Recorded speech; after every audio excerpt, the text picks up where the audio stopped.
السلام علیکم ورحمۃ اللہ وبرکاتہ۔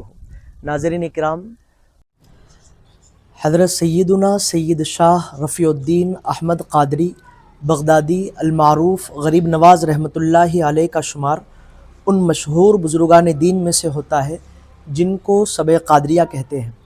سب قادریہ وہ بزرگان دین جو صحیح النسب حضرت پیران پیر شیخ عبد القادر جیلانی رضی اللہ تعالی عنہ کی اولاد امجاد میں سے ہیں۔ ویسے تو سارے بزرگان دین شرف والے ہیں، لیکن سب قادریہ کے بزرگان دین کو زیادہ شہرت حاصل ہے۔ حضور غوث پاک رضی اللہ تعالی عنہ و ارضاہ عنہ کی اولاد میں سب سے پہلے بزرگ جو حیدرآباد شہر کو تشریف لائے وہ ہیں حضرت سیدنا سید رفیع الدین احمد غریب نواز قادری بغدادی رضی اللہ تعالی عنہ۔ اللہ رب العزت کے حکم سے آپ رضی اللہ تعالی عنہ بغداد شریف سے ہجرت فرما کر جو خیر البلاد ہے، آپ نے حیدرآباد شہر کو اپنا مسکن بنایا۔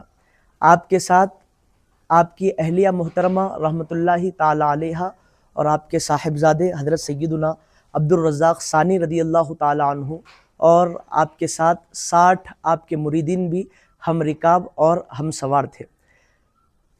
سامعین محترم، حضرت قبلہ رحمۃ اللہ کی جب شہرت حیدرآباد میں ہونے لگی، جب آپ کی تشریف آوری کی خبر مشہور ہونے لگی، تو سلطان عبداللہ قطب شاہ جو والی گولکنڈہ تھا، جب خبر مشہور ہوئی تو سلطان عبداللہ قطب شاہ نے اپنے وزیر خاص اسد خان کو حکم دیا کہ جاؤ دیکھو تو صحیح کہ یہ بزرگ کون ہیں اور ان کا معاملہ کیا ہے۔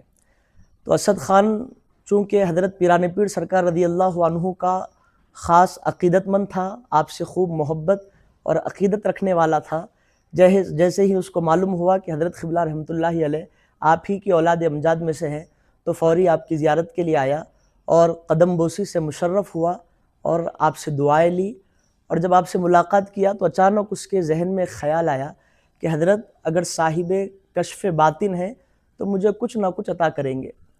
جیسے ہی اس کے ذہن میں خیال آیا تو حضرت قبلہ رحمۃ اللہ علیہ فوری اپنے مصلے کے نیچے ہاتھ ڈالے اور ایک بڑا مصری کا ٹکڑا وزیر اسد خان کو عطا کر دیا۔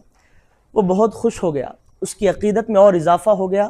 اس نے وہ ٹکڑا لیا اور دربار میں پہنچا سلطان کے پاس، خود بھی کھایا اور تھوڑا سلطان کو بھی عطا کر دیا، وہ بھی کھایا اور اس نے اپنی اہلیہ کو بھی وہ عطا کیا۔ لیکن اس نے آپ کی زیارت کے لیے زیادہ توجہ نہیں کی، اس لیے کہ وہ شیعہ مکتب فکر سے تھا، اس لیے اس نے آپ کی ملاقات کے لیے زیادہ توجہ نہیں کی۔ لیکن جب آپ کی شہرت اور آپ کے خوارق عادات اور آپ کے تصرفات اور کمالات جب زیادہ بڑھنے لگے تو اس کو جب پتہ چلا کہ حضرت کا معاملہ بڑا ہے تو اس کے اندر آپ سے ملنے کی جستجو بڑھ گئی۔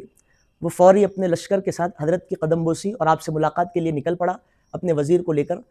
تو بیچ راستے میں اس نے اپنے وزیر سے کہا کہ اگر حضرت صاحب حال ہیں، صاحب کشف و کرامت ہیں اور بڑے بزرگ ہیں تو یقیناً میری بیٹی شفایاب ہو جائے گی۔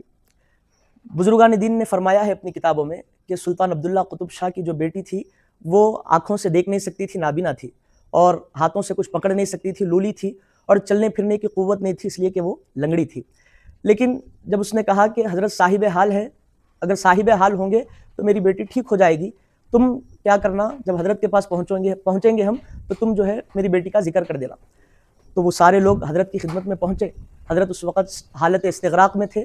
جب آپ نے اپنی حالت استغراق سے مراجعات فرمائی تو آپ کے خادموں نے کہا کہ سلطان آپ سے ملاقات کے لیے آیا ہے، وہ آپ کی زیارت کرنا چاہتا ہے۔ آپ مسجد میں بیٹھے ہوئے تھے زمین پر، وہ بھی آیا، آپ نے اجازت دی، آپ کے قدموں میں بیٹھ گیا، قدم بوسی کی۔ اس نے اپنے وزیر اسد خان کو اشارہ کیا کہ میری بیٹی کے بارے میں بتاؤ۔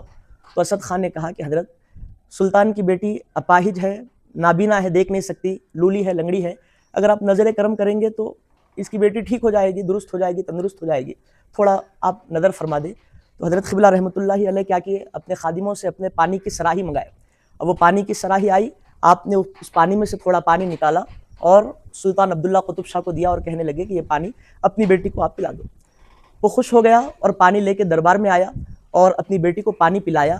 وہ کیا دیکھتا ہے کہ بیٹی نے جیسے ہی پانی پیا، وہ جو نابینا تھی اب اس کو دکھائی دینے لگا، اس کی بینائی آ گئی۔ وہ جو کوئی چیز پکڑ نہیں سکتی تھی، ہاتھوں میں قوت نہیں تھی، اس کے ہاتھوں میں جان آ گئی۔ وہ جو چلنے کی طاقت تھی اب اس کے پیروں میں ایسی قوت آ گئی کہ چلنے پھرنے دوڑنے لگی۔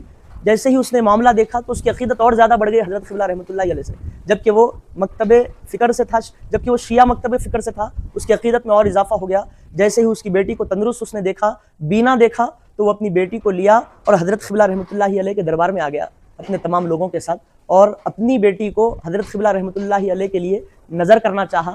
تو آپ نے کہا کہ دیکھو لڑکی ہماری لڑکی ہے، لہذا یہ ہمارے بیٹے